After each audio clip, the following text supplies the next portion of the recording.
Hi, it's Ramsey Dewey with the JX Fight Club in Shanghai, China. And yesterday I got into a discussion on the internet that went south pretty quickly. A friend of mine had a fight the other day and he won, did an awesome job, and he won with a very unorthodox submission, the tepee, one of my favorite moves. I used this move to win a fight against a fellow named Stephen Wolf back in 2007, December 15th, in a show called The Ultimate Combat Experience in Salt Lake City, Utah. In the first round, Steve shot in for a double leg takedown. I pulled guard, I worked the rubber guard, and I used that to transition to the triangle, which then I switched to a tepee and choked him unconscious. The referee stopped the fight. Steve fell limp. It was a bittersweet moment, because Steve was a super nice guy.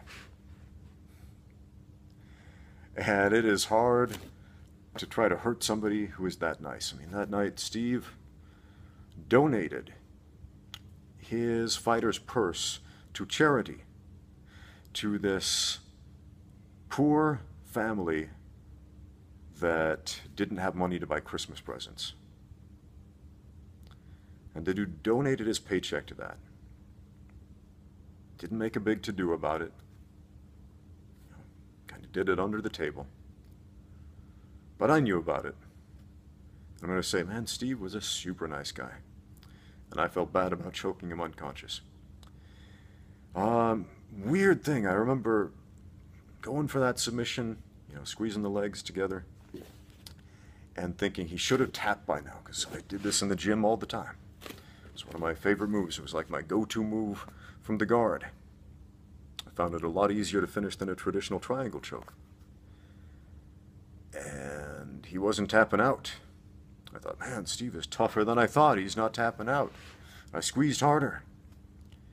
And then the referee pried me off of him because Steve was out cold. To his credit, he would not tap out. And that's a painful submission. It's not just, a blood choke. It does cut off the blood, but man, it just compresses the upper body, compresses the ribs into the shoulders, and feels like you're gonna die. Feels like those ribs are gonna snap. Anyway, so this discussion I had on the internet, my friend, he won this fight. He did an awesome job. Congratulations, again. But everybody was saying this was the first teepee in the history of mixed martial arts. And it wasn't. But I did one 10 years ago. 10 years ago. And I pointed that out. And the wolves came out of the woodwork and attacked. Oh, you're a bad person. Oh, you're awful. You're, I don't know, expletive this, expletive that.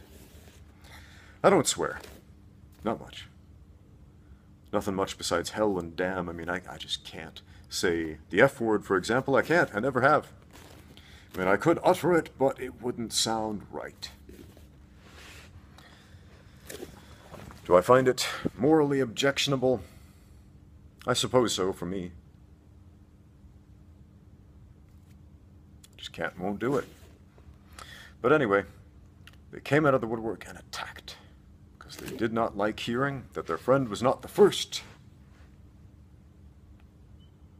I don't know if I was the first guy to pull off that submission, and I don't care. I did not invent the sport of mixed martial arts. I did not invent fighting. I did not invent the tepee. I did it once in a fight. Man, back then, 10 years ago, I sucked at fighting. I got lucky enough to end up in a fight with a guy who made one more mistake than I did. And so I ended up on the winning end. That's a funny thing about fighting. You don't have to be a perfect fighter to win fights. You just have to make one less mistake than the other guy.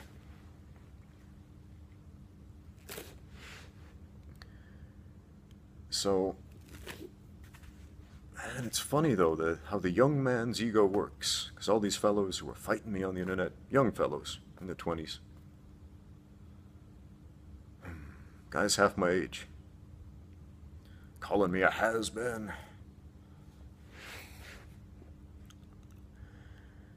Oh, that's funny to me.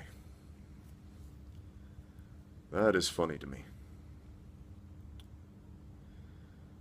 being first, stupid.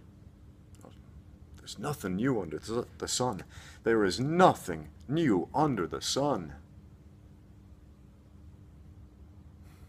That old proverb, man. You can find that in the Bible too. There is nothing new under the sun. It's in the Bible and it's in dozens of other places too.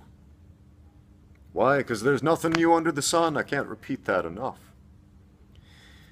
And if you look at 10th Planet Jiu-Jitsu, for example, they're well known for being innovative, for doing new stuff with Jiu-Jitsu that nobody's ever done before. Except that people totally have. If you watch old black and white film reels of judo guys 100 years ago,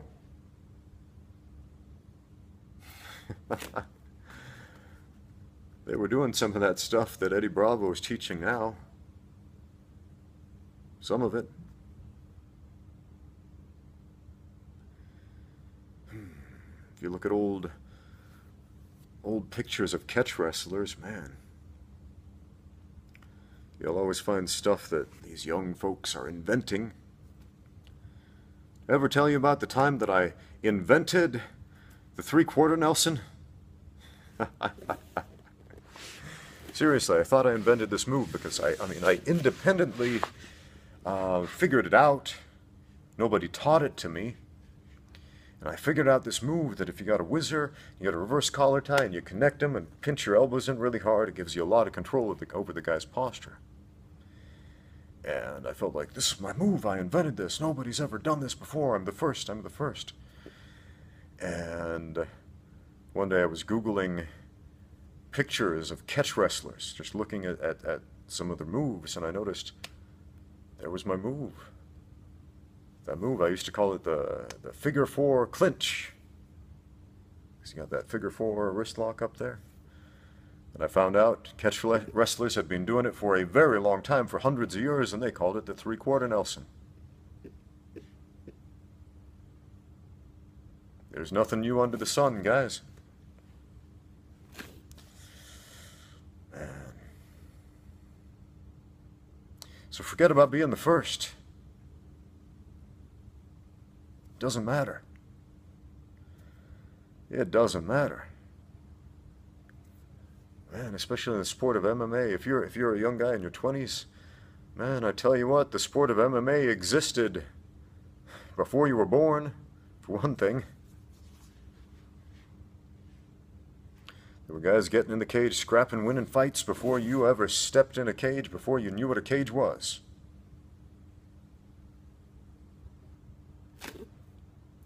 Doesn't make you any better or any worse. Just people are born at different points in time. And being first, more often than not, is a matter of luck. Being in the right place at the right time. And that's it. And if that bothers you so much that you got to get into a fight over the internet, well, I guess pick your fights on the internet. Meanwhile, I'll train to win fights here in the gym. Thanks for watching. Get out there and train.